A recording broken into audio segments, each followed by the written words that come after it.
Across the quiet streets of Elmridge, where magnolia trees sway under the southern sun, one retired police officer sat on his porch, his only companion, a scarred German shepherd who once saved lives in a war far from home. But on that day, it wasn't war that returned. It was betrayal, a police command, a silent refusal, and one old dog who remembered exactly who he was fighting for. Before we dive in, do you have a dog who'd never leave your side? Drop their name in the comments. And if you believe loyalty should never be punished, hit that subscribe button. Because what happens next might just restore your faith in justice and in dogs. The town of Elmridge stirred beneath a blanket of dew-kissed fog, the kind that lingered just long enough to hush the streets before the sun claimed them. It was early spring in South Carolina, and the morning air carried the scent of magnolia blossoms, damp soil, and wood smoke from a nearby chimney or two. Along Magnolia Street, where houses sagged slightly from age and character, Henry Mason sat on his porch swing with a mug of black coffee cupped in his weathered hands. He was 62, his back a little crooked from years in uniform, his short gray hair swept neatly back, and a thick mustache framing a mouth more prone to quiet sighs than words. Henry had the look of a man carved from stubborn oak, tall, lean, and still carrying himself with the posture of command, though his badge had long been surrendered. Next to him, resting with noble stillness, was Bravo, a 7-year-old German shepherd with a dense sable coat that had dulled along the spine and muzzle from age and war. A faint scar arched over his left eye, a souvenir from Iraq, and his right ear bore the notched proof of a long-forgotten ambush. Bravo was no ordinary pet. He had once been a tactical K-9, trained to smell explosives, to track enemies, to save lives. But now, he was Henry's shadow, silent and ever watching. The two of them had seen more than their share of battlefields overseas and within, and what remained between them now was a companionship beyond words. Henry took another sip of coffee as Bravo's ears twitched. The dog rose slowly, his paws heavy on the worn wood of the porch, and his gaze fixed toward the backyard. It was a habit they both shared, scanning, listening, never fully retiring from the instinct to guard. The Mason backyard was a modest stretch of fenced land with a few struggling tomato plants, a rusted bird bath, and an old oak tree that cast long shadows in the morning light. But today, something was off. Bravo moved toward the back gate with practiced precision, his body tense but not aggressive, just wary. Henry followed, his coffee now forgotten on the railing. Near the rear fence, beneath a cluster of azalea bushes just starting to bloom, something caught the light, a glint of plastic, too clean to belong in the natural chaos of spring leaves. Henry squatted slowly, his knees groaning, and pushed the branches aside. A plastic grocery bag, tied at the top, tucked neatly under the fence as if hidden there in haste. He didn't open it immediately. His instincts, those instincts were too old to ignore. He gave Bravo a soft hand signal, and the dog moved back, alert but not alarmed. Then Henry reached for the bag and opened it just enough to peek inside. Powder, a small plastic vial, and what looked like a roll of cash. Henry's jaw tightened. He retied the bag, stood, and scanned the yard, then the fence line, then the neighbors' rooftops. It wasn't the first time he'd seen something suspicious in this town, but it was the first time it had landed in his backyard. What he didn't know, at least not yet, was that someone else had seen the bag being planted. Leo Fernandez, an 11-year-old boy from across the street, had a habit of filming everything. He was skinny, brown-skinned, with big glasses, and a mop of curly black hair tucked under a well-worn baseball cap. His usual outfit consisted of a hoodie with 2 long sleeves and shorts he refused to trade out, even when the wind was sharp. Leo was curious in the way only kids with too much time and too little attention could be. His parents were busy. His mom worked nights at the hospital, and his dad drove long-haul routes. So Leo spent most of his free hours with a second-hand camcorder and a head full of ideas about secret agents and neighborhood conspiracies. That morning, Leo had been filming a pretend spy mission from his bedroom window, pretending his neighbor Henry was some sort of retired operative which, in a way, wasn't too far off. Through the camera's grainy zoom, Leo caught something strange. A tall man in a gray hoodie creeping along the alley behind the houses. The man paused near the mason's fence, looked both ways, and then slipped a white bag under the azaleas before disappearing like a shadow down the lane.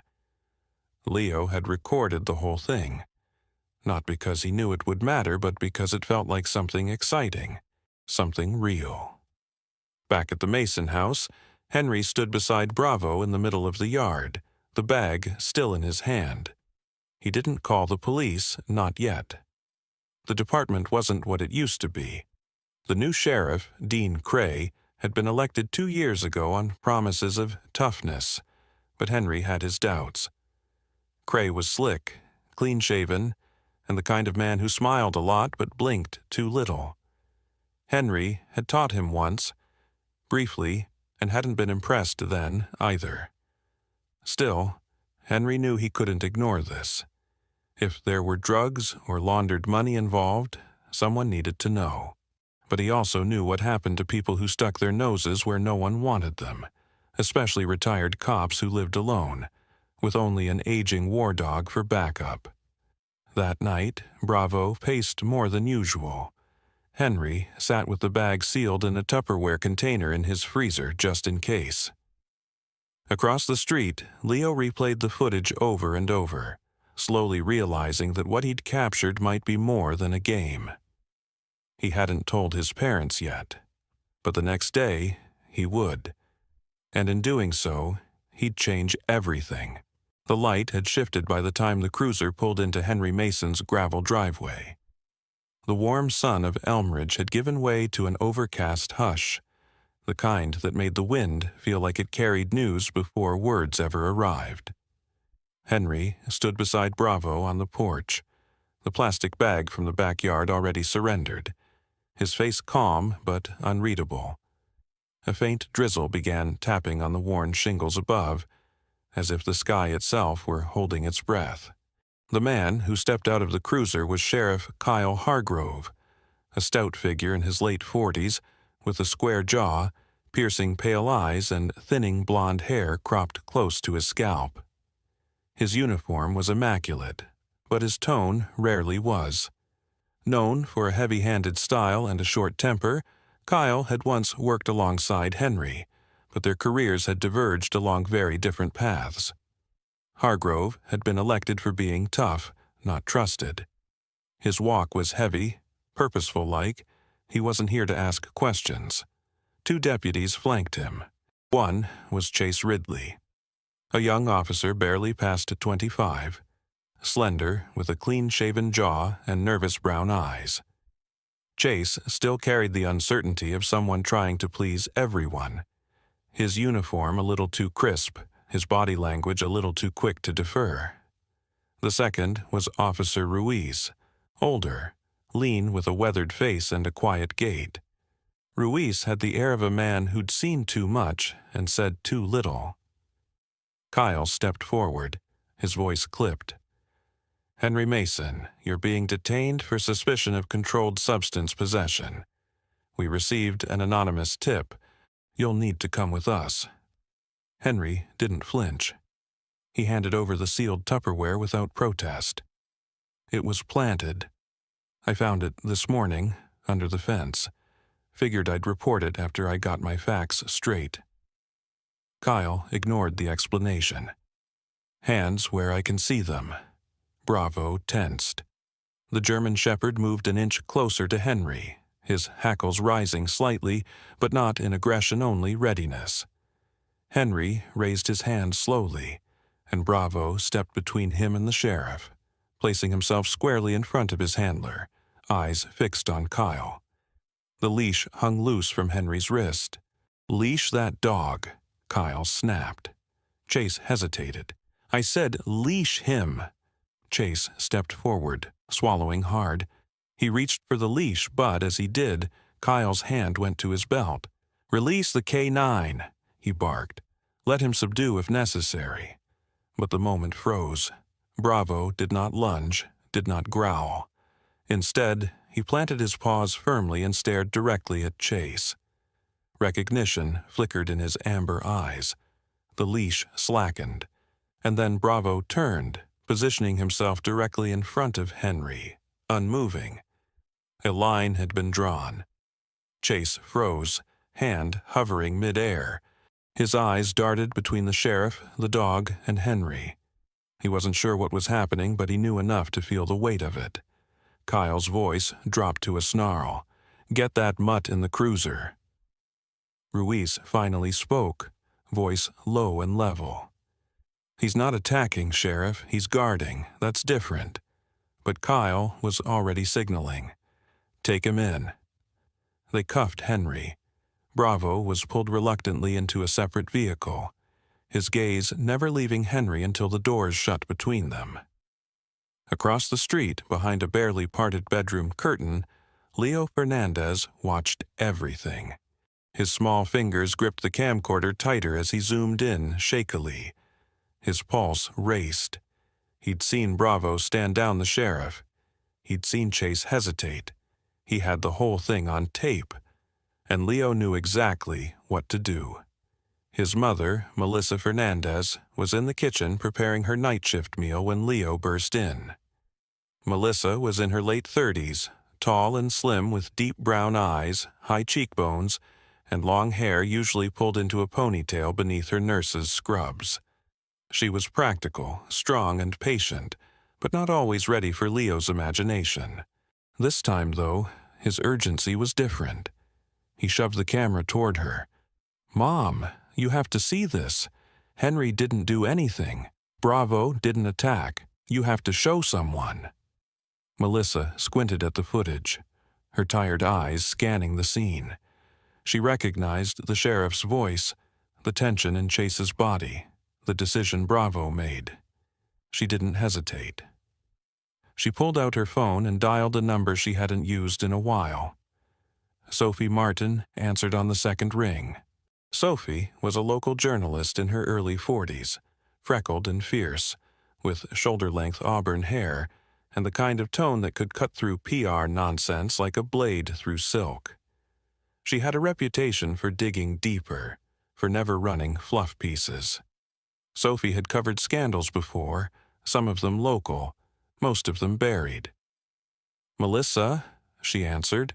"What's up?" "Got something you'll want to see. Police came for Henry Mason, and Leo filmed the whole thing. The dog Bravo, he disobeyed a direct order. It's different." Within the hour, Sophie was at their house. She sat with Leo, asked questions without condescension, and watched the video 3 times. Her jaw clenched tighter each time. By evening, the footage was online, with a full report from Sophie detailing Henry's history, Bravo's service record, and the suspicious nature of the anonymous tip. The video went viral locally, then regionally. Comments exploded. "Hero dog," "abuse of power," and "stand with Bravo" flooded in by the hundreds.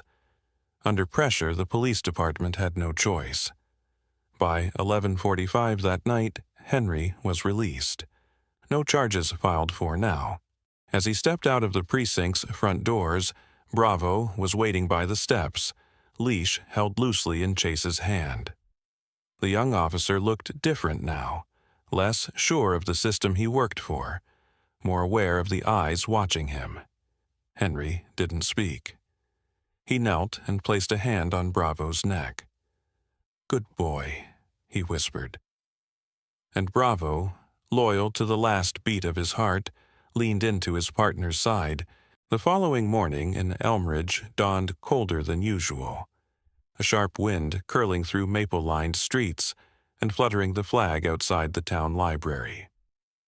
At the corner cafe, the clink of porcelain cups was drowned beneath whispers. Everyone had seen the video. Everyone had an opinion. But in the modest brick newsroom of the Elmridge Gazette, Sophie Martin was focused on the facts. She sat hunched over her aging laptop, her auburn hair tied back, eyes scanning her fourth rewrite. The headline needed weight, truth, something that would cut through the fog. Her lips tightened as she typed the final line. K9 refuses order was retired officer Henry Mason framed? It wasn't just a story anymore. It was a reckoning. The article published at 9 a.m. By 9:23, it had been shared 3,000 times. By noon, national outlets had picked it up. But what Sophie didn't expect was the photograph that began circulating Bravo, standing guard in front of Henry, eyes locked on the sheriff. It was raw, real, and impossible to ignore. People began to comment. Some called Bravo a hero. Others questioned how deep the corruption ran. A few accused Sophie of playing the sympathy card. But most? They were angry on behalf of a man who had served and a dog who had chosen loyalty over command. And that anger turned toward Sheriff Kyle Hargrove. Behind closed doors at the Elmridge Police Department, Kyle slammed the door to his office so hard the blinds shook. He paced like a caged bull. Sweat glistened on his forehead despite the chilly morning. The backlash had hit harder than expected, and someone had leaked Bravo's service record. The public now knew he'd saved 3 lives overseas and sniffed out IEDs in Mosul. "Damn mutt's more decorated than I am," Kyle muttered. He called in Chase Ridley. The young officer entered slowly, his uniform slightly rumpled from lack of sleep. He hadn't gone home last night. The weight of what he'd seen and almost done had pressed on him like a brick vest. Kyle didn't wait. "Effective immediately, you're on administrative leave. You failed to follow an order in the field, pending review." Chase opened his mouth, then closed it. His eyes were red, but not from guilt, from shame, and something else, clarity. He gave a short nod, then turned and walked out without a word. Kyle watched him go, jaw tight.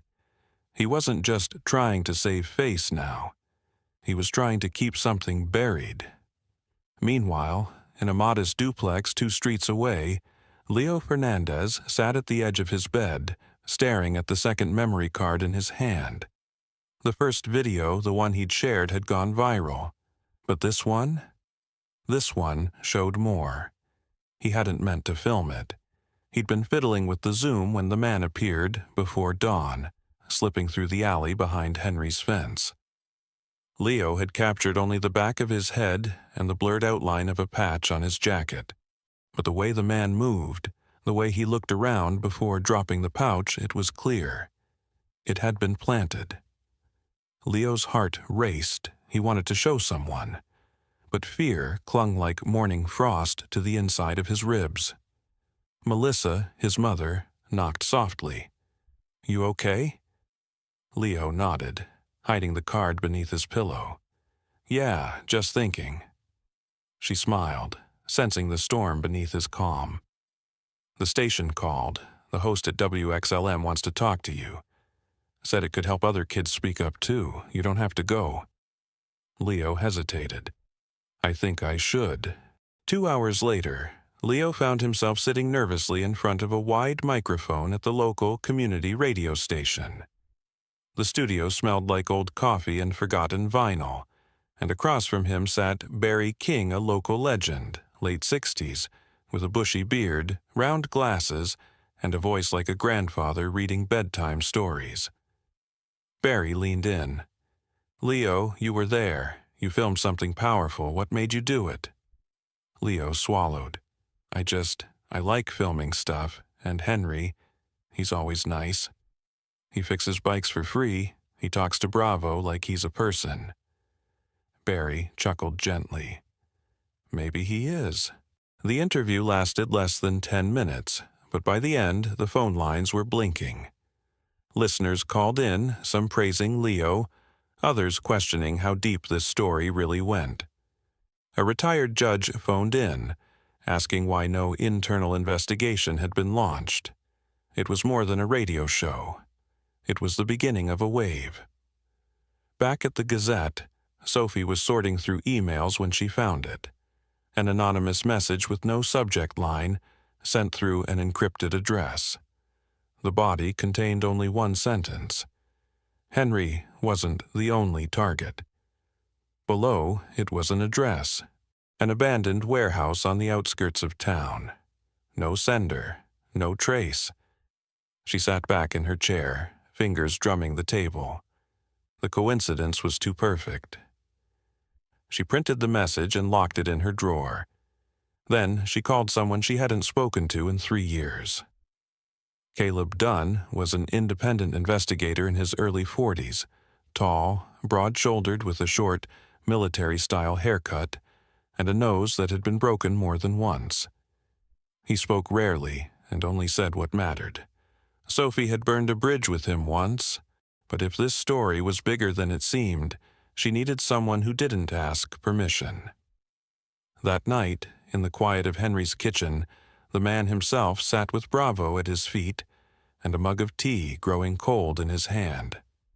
The newspaper lay on the table, Sophie's article folded open, Bravo's photo taking up half the page. Henry didn't smile. He didn't need to. Bravo nudged his boot with his nose, then curled up beside the chair. The storm wasn't over. But for the first time in years, Henry didn't feel entirely alone. Morning broke slowly over Elmridge, with golden light filtering through thick laurel hedges and frost glinting faintly on the dew-soaked ground. Henry Mason stood in his backyard, his breath visible in the crisp autumn air. The neighborhood was quiet, but not still.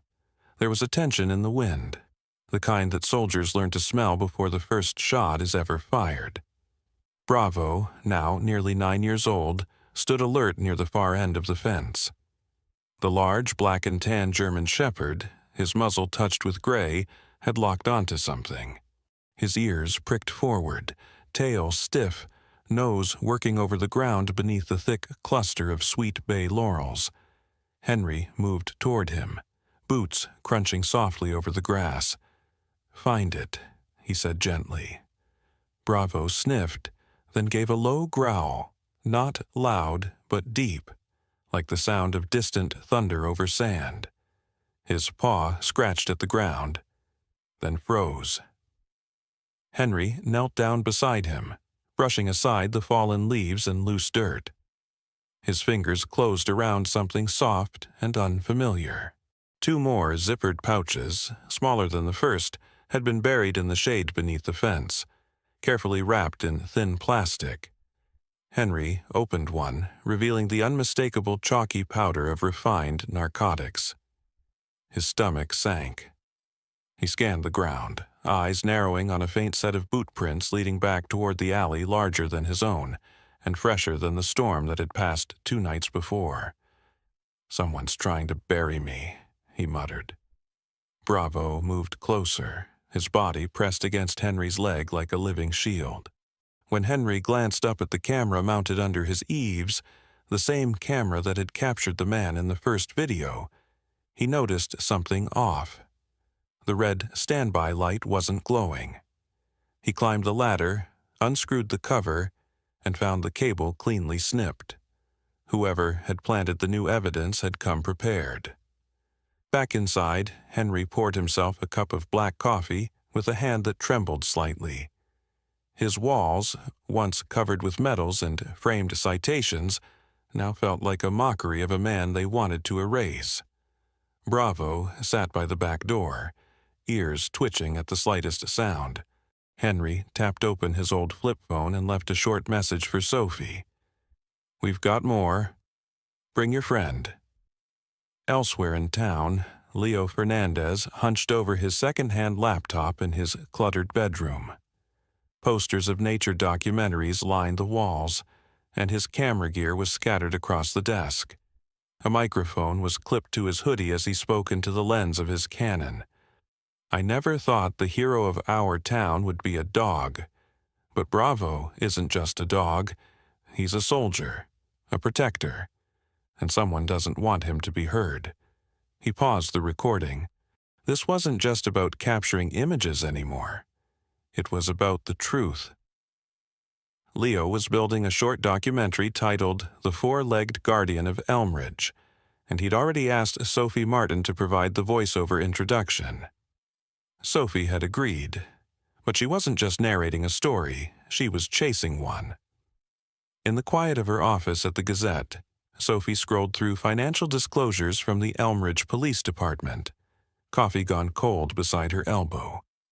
Her eyes caught a series of odd transactions: unitemized equipment reimbursements, emergency purchases of surveillance gear from shell companies, and unusually high payouts for community events that had no records or photos. Something about it stank. Sophie picked up her phone and dialed Caleb Dunn, the investigator she'd contacted earlier. His voice came through like gravel over a radio. "Found your warehouse. Empty, but signs of recent activity: old cigarette butts, tire tracks, and a crate that smelled like it once held dog training gear." She closed her eyes for a moment, processing. "They're still active," she said. "They're close," he replied, "and careful." That night, Sophie visited Henry with Leo's camera in hand. The footage of the new stash, the boot prints, and the severed cable would be logged. She also brought a sample of the laurel leaves near the fence, coated faintly with a strange oil. Caleb had suggested the substance might be used to mask canine scent trails, an old trick from smuggling operations. "You're not being framed by amateurs," Sophie said quietly. Henry gave a wry smile. "I gathered that when they brought Bravo into it." Outside, Leo walked slowly with Bravo, the leash hanging loose as the dog guided him to the edge of the yard. The boy's eyes sparkled with something more than curiosity, respect. "Do you think Bravo knows who did it?"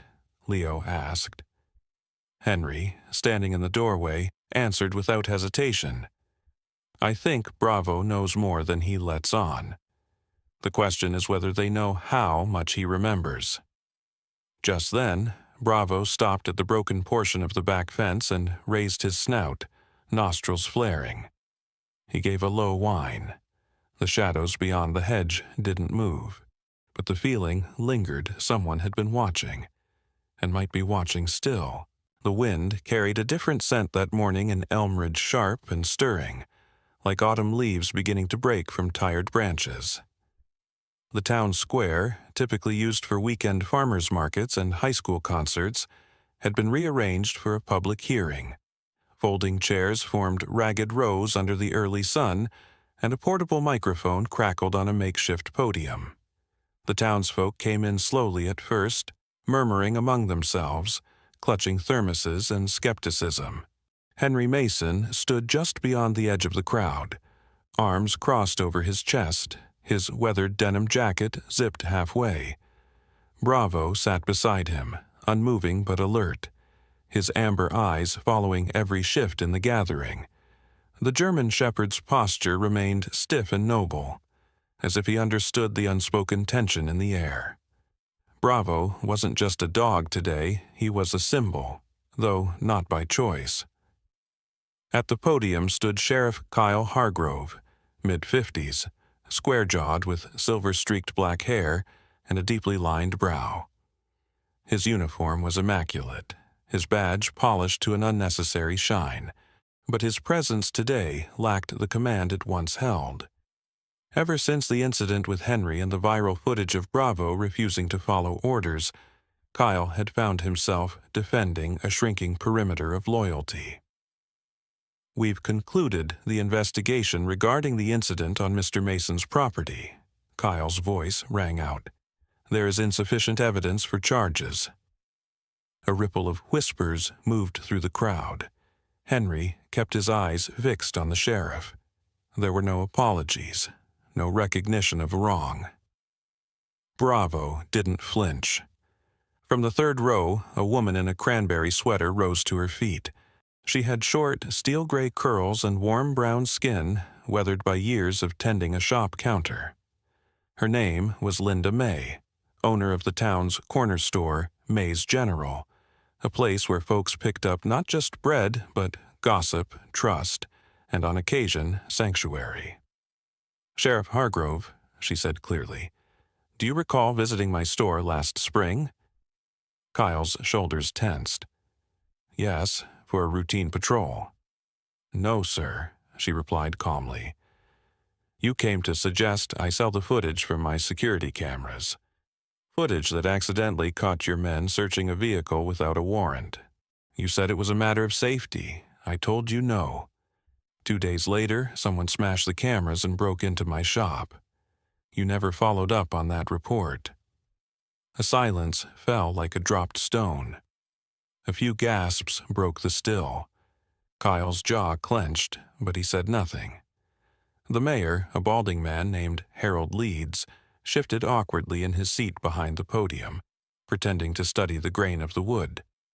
The press were present now, including Sophie Martin, recorder in hand, glasses tilted slightly down her nose, her eyes unblinking. Later that evening, Sophie sat at her desk, her cat curled on the windowsill behind her. The newspaper office was quiet, but her screen was alight with movement. She was scrolling through files recently leaked from an anonymous source. One name kept reappearing: Hawkline Tactical Solutions, a private security firm specializing in canine units and surveillance infrastructure. She dug deeper.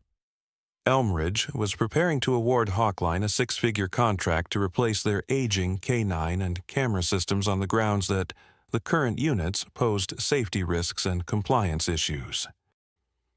Bravo's refusal to follow Chase's attack command had been conveniently referenced in several internal memos. The implication was unmistakable. Bravo had to be discredited, and Henry silenced to justify the transition. "Bureaucracy built on betrayal," Sophie muttered. She picked up her phone and called Caleb Dunn, the off-duty investigator who'd been helping her behind the scenes. "Caleb, they're not just trying to erase Bravo, they're replacing him with contracts." "Typical playbook," Caleb replied, his voice raspy. "Turn the system on itself, then sell the solution. You need to expose this before the ink dries." Meanwhile, across town, Leo was editing footage from the town hall meeting. His new project, the four-legged guardian of Elmridge, was growing by the day. He had included clips of Bravo refusing to bite, Henry being escorted from his home, and now Linda May's defiant speech.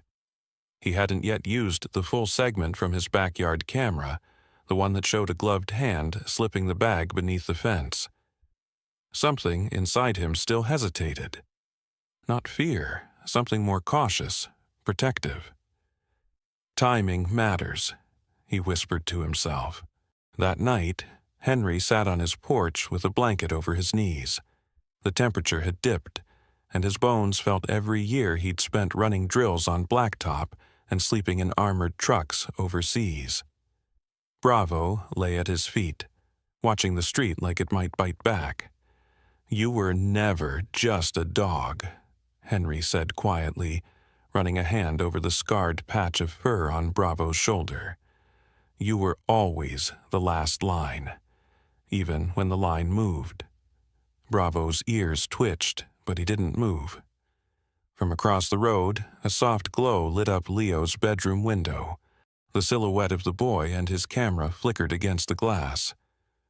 For a moment, it wasn't just Henry who was watching. It was the town. And it was starting to listen. The rain had begun as a whisper, threading through the gutters of Elmridge and soaking the worn shingles on every rooftop.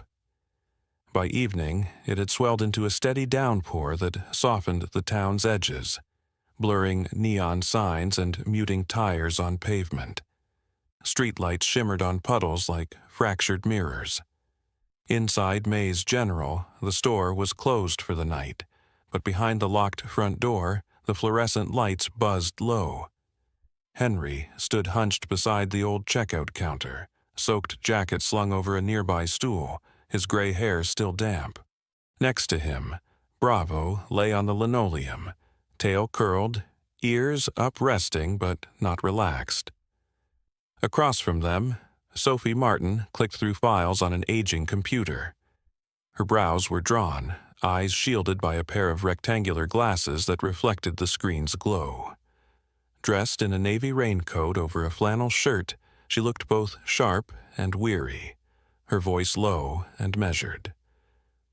Linda May, the store's owner, stood quietly by the backroom doorway. At 60, Linda was a mix of warmth and steel, with her signature cranberry sweater draped over her shoulders like a flag of quiet defiance. She had opened the store for them after hours, unlocking the archives herself. When Sophie asked if there were backups of her security footage, Linda had led them to the back without a word. What they found now flickered across the screen. It was the night before Henry's arrest. The camera, grainy and set above the alley, captured the outline of a tall man with a hood pulled low. He moved quickly, sticking to the shadows, before pausing at the corner fence of Henry's yard. Then came the unmistakable motion, a bag tossed in a practiced arc, landing just out of frame. But it was the moment after that caught Sophie's breath. As the man turned, rain caught on his wrist, where the edge of his sleeve had slid back. A tattoo simple, harsh lines curled over the inside of his left wrist, a cross and 3 digits beneath it. Henry exhaled sharply. "That's it," he whispered. "That's Kyle's tattoo." Sophie's fingers froze above the pause button. "He said it was a memorial for his brother," Henry added. "Showed it once, back when we were still friends." Bravo lifted his head and gave a soft, warning growl, not at anyone in the room, but at the moment itself, as if sensing a wound freshly reopened. Sophie clicked Save and transferred the footage to a secure flash drive. This is more than enough to start something, but it's not quite enough to finish it, not yet." As if summoned by fate's rhythm, her phone buzzed. A new message. Leo. She opened the video attachment. It had no title, just the timestamp from 3 nights ago. The boy had recorded more than anyone knew. In the footage, the backyard of the Mason house was barely visible through the fence slats. The shadows danced with wind. A tall figure approached, same hood, same frame. But this angle caught something else. The man hesitated near the gate, glancing around, his face briefly lit by a passing car's headlights. Sophie slowed the playback, enlarged the frame. Kyle, no doubt. Jawline, mouth, the same stiff posture when nervous. She'd seen that look too many times during tense press interviews. Henry leaned closer, not speaking. Bravo stood, ears twitching forward. Sophie called Leo, voice even. "Hey," she said gently. "That footage you sent me, it was brave." Leo's voice crackled, small and unsure. I was scared, still am. What if he finds out?" "Do you know what bravery really is, Leo?" Sophie asked. "It's not about not being scared. It's about not letting fear stop you from doing what's right." There was a long pause. "Okay," the boy whispered. As Sophie ended the call, Henry rubbed his face, his hands rough like bark, worn by years of storms. "We have to go public." "We will," Sophie said. "But I want a second confirmation. A voice analyst, facial recognition if we can swing it. Let me handle that part." Linda stepped forward, placing a steaming mug of tea on the counter before Henry. Her hands were steady.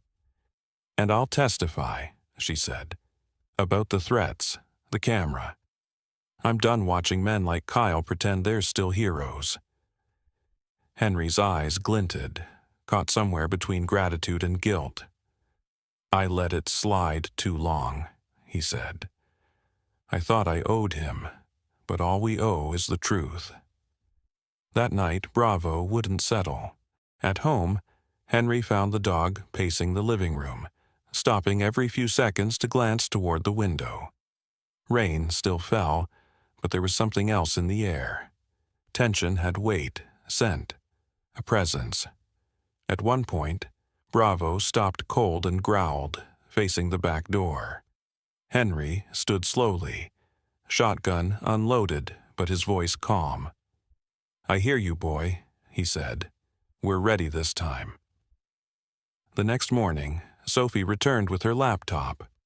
Results from a third-party analyst confirming the face and tattoo match. Leo's video, Linda's camera footage, and the documents tying Kyle to Hawkline, it was all coming together. "Tomorrow," Sophie said, her tone solemn, "we publish everything." Bravo sat at the foot of the stairs watching them. His tail did not wag. He did not bark. But a deep, thunderous growl rumbled in his throat like a storm rolling over distant hills. It was the sound of a soldier who had waited long enough. The air in Elmridge crackled with anticipation as twilight bled into evening, painting the sky with hues of indigo and fire. Inside the modest community center, the crowd buzzed, not with casual conversation, but with tension taut as wire. Folding chairs were arranged in neat rows, though many stood along the back wall. Camera crews adjusted lighting, wires crisscrossed the floor like vines, and at the center of it all stood Sophie Martin. She wore a charcoal blazer over a soft burgundy blouse, hair pinned loosely at the back, her hazel eyes focused yet flickering with emotion. In her hand was a tablet. On the screen, paused and ready, was the final compilation, Linda's footage, Leo's clip, the evidence linking Sheriff Kyle to the drug planting incident. The town had waited too long. Tonight, truth would have a voice. At her feet, Bravo lay alert, eyes scanning the room, tail occasionally thumping the wooden floor. He wore a fresh blue vest. The patch on it read, "Retired K-9, still watching." Though calm, his gaze followed every movement with the soldier's discipline. At the edge of the crowd sat Leo, dressed in a plaid shirt and khaki pants that looked a size too big, hair combed carefully to the side. His mother sat beside him, hand on his shoulder, but Leo's eyes never left Sophie. A press badge hung proudly around his neck, his first. The room hushed as the mayor took the podium. George Whitman, a balding man in his late 60s with a gentle voice and worn suit, addressed the crowd. "Tonight's session," he said, "has one purpose: to examine new evidence that calls into question recent actions within our police force. Miss Martin, the floor is yours." Sophie stepped up. She didn't clear her throat or stall. She simply looked into the lens of the live-streaming camera and said, "This town deserves better, and the first step toward healing is the truth." She played the video. Gasps rippled through the room as the footage rolled. Kyle, unmistakable even under his hood, tossing the planted bag, the tattoo, the angle from Leo's video. Then the still frames, enhanced, labeled with timestamps, linked directly to security data and testimony. Sophie narrated as needed, her voice steady. When the footage ended, silence fell like a gavel. Someone in the back clapped, then another. And suddenly the room erupted, not in chaos, but in the sound of a town reclaiming its voice. Some stood. Others shouted, "Justice for Henry!" Bravo barked once, as if in affirmation. Mayor Whitman waited, hands raised, then turned to the council. "We will now vote on the motion to suspend Sheriff Kyle Hollis from active duty and begin an independent investigation into the matter." The vote was unanimous. Kyle, notably absent from the room, had reportedly called in sick. As the council moved on to the next point, formally clearing Henry Mason of all wrongdoing, Sophie turned to Henry, seated quietly in the second row. He wore a pressed shirt and clean jeans, his shoulders squared, but his hands tight together. At her look, he nodded once grateful, but not triumphant. After the vote, Mayor Whitman made one final announcement. In recognition of service beyond duty and for his unwavering loyalty to the truth, the council honors Bravo retired K-9 of the Elmridge Police Department as a symbol of justice and integrity. Applause again. Henry rose and gave Bravo a scratch behind the ear. The dog stood proudly as Sophie clipped a metal simple, silver to the side of his vest. "Good boy," she whispered. Outside, the air had cooled. Crickets sang beneath the porch lights. People gathered in small groups, debating, consoling, hugging. Sophie stepped aside for a moment of air, leaning on the handrail when she heard small footsteps. Leo approached, holding a white envelope in trembling hands. "They offered me a scholarship," he said, eyes shining. "Documentary training, with real filmmakers. They saw my footage." Sophie crouched, smiling. "You earned it." "I'm going to call it Still Watching," he said. "A film about him." He nodded to Bravo. Inside, Mayor Whitman pulled Henry aside. "We'd like you to consider a position community security advisor. You've got the experience, the trust." Henry looked at Bravo, then back. "No, sir, I've had enough titles. I just want peace. And Bravo, he wants to walk without watching his six." Whitman smiled sadly. "Fair enough." As the crowd thinned and people dispersed into the night, Sophie stood at the steps, arms crossed.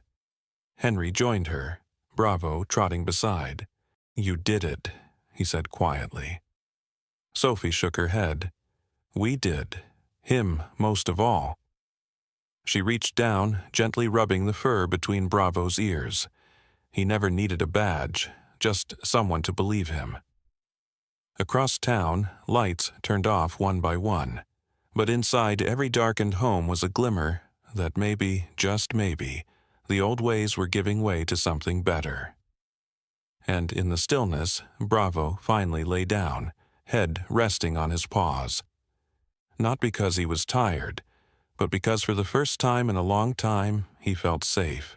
The morning mist rolled in quietly over Elmridge, painting the town in pale silver and soft blue. It was the kind of morning that carried no urgency, only breath, birdsong, and the slow warmth of a sun still deciding whether to rise fully. On the porch of a modest wooden cabin, set against the edge of the pine woods, two figures sat in silence, a man and his dog. Henry Mason leaned back in a weathered chair, a chipped mug of black coffee resting between his palms. His face, once taut with unspoken tension, had softened in the past weeks. The sharp edges of mistrust were slowly eroded by the waters of justice and quiet. His flannel shirt was unbuttoned at the top, sleeves rolled, revealing a line of scars not just on skin but in memory. At his feet, Bravo lay curled, not alert, not watching, just resting. Finally, the German shepherd, now in his twilight years, still bore the faint scar over his right shoulder where a knife had grazed him during his last operation with the force.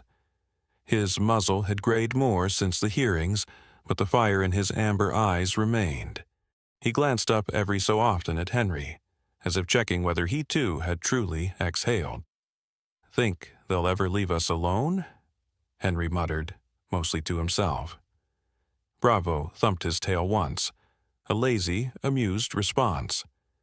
The answer came not in words, but in the crunch of gravel up the path. Officer Chase stepped out from a parked sedan, hat in hand. He was younger than Henry by a decade, built lean with a sharp jaw and a heavy conscience. His uniform today was civilian slacks and a checkered shirt. No badge, no belt, just a man walking the long road back from shame. Henry didn't rise, but he didn't frown either. "Mind if I?" Chase asked, gesturing to the second chair. Henry nodded once. The younger man sat, exhaling like he'd been holding breath since spring. For a long moment, there were only the cicadas and the soft wind shifting pine needles. "I wanted to say I'm sorry," Chase began. "Not just for the arrest, for not listening, for trusting the wrong man." Bravo stood slowly, padded over, and pressed his head gently against Chase's leg. Chase reached down, eyes misting, and scratched behind Bravo's ear. Henry finally spoke. "You listened to him when it mattered. That's enough." They didn't need more than that. Later that day, inside the town bookstore tucked near the courthouse, Page and Pine, a new display stood near the window. A clean stack of books with a cream-colored cover, embossed with the silhouette of a dog looking back over its shoulder. Title: The Gatekeeper's Friend. Author: Sophie Martin. Inside the shop, Sophie adjusted the arrangement with practiced care. Her hair was tied in a loose braid today, eyes tired but satisfied. On her wrist was a simple leather bracelet gifted by Leo before he left for his documentary program upstate. She glanced at the dedication page and smiled. For those who guard truth with no words, only loyalty, scars, and silent strength. The final chapter of the book had drawn quiet praise even from skeptics. In it, she recounted the last town meeting, Bravo's medal, Henry's quiet refusal of power, and Leo's parting gift of a short film titled The Last Gatekeeper. The closing line read, "Not all heroes wear badges. Some wear fur, carry scars, and never speak, but they listen when no one else does." That afternoon, as Sophie left the store, she saw a girl sitting by the library steps, nose buried in the new book. A golden retriever pup dozed beside her, head on her lap. Sophie paused, smiled, and walked on. The town had changed. Meanwhile, in a different corner of town, old Mrs. Linda May swept the front of her store. She glanced at the new security camera installed by her own request this time, and nodded with quiet pride. People stopped to greet her more often now. She wasn't just the woman with grainy footage. She was someone who spoke up and was heard. The evening found Henry walking a familiar trail behind his house. Bravo walked slightly ahead, not in patrol mode, but with the rhythm of memory. Every few steps he looked back. "You're not my guard anymore," Henry said, chuckling softly. Bravo stopped, turned, and trotted back anyway. As they reached the old stone bench by the stream, Henry sat while Bravo lay beside him, both watching the rippling water. The town had held its breath for too long, but now it breathed again. And if peace had a guardian, it wasn't wearing a gun, it wore fur. We don't choose where our story begins, but we can choose who walks beside us to the end of the chapter. Bravo wasn't just a dog, he was memory, stitched with silence and loyalty. He carried not just the scent of truth, but the warmth of forgotten trust. In a world so quick to judge, he reminded a town to pause, to listen, not just with ears but with the heart. He didn't save Henry with bared teeth, but with steadfast eyes and a refusal to betray what was right. In the end, Bravo didn't just find a home. He became the keeper of stories no one else dared to carry. The silent fire beneath a fractured porch, the whisper of justice beneath a badge.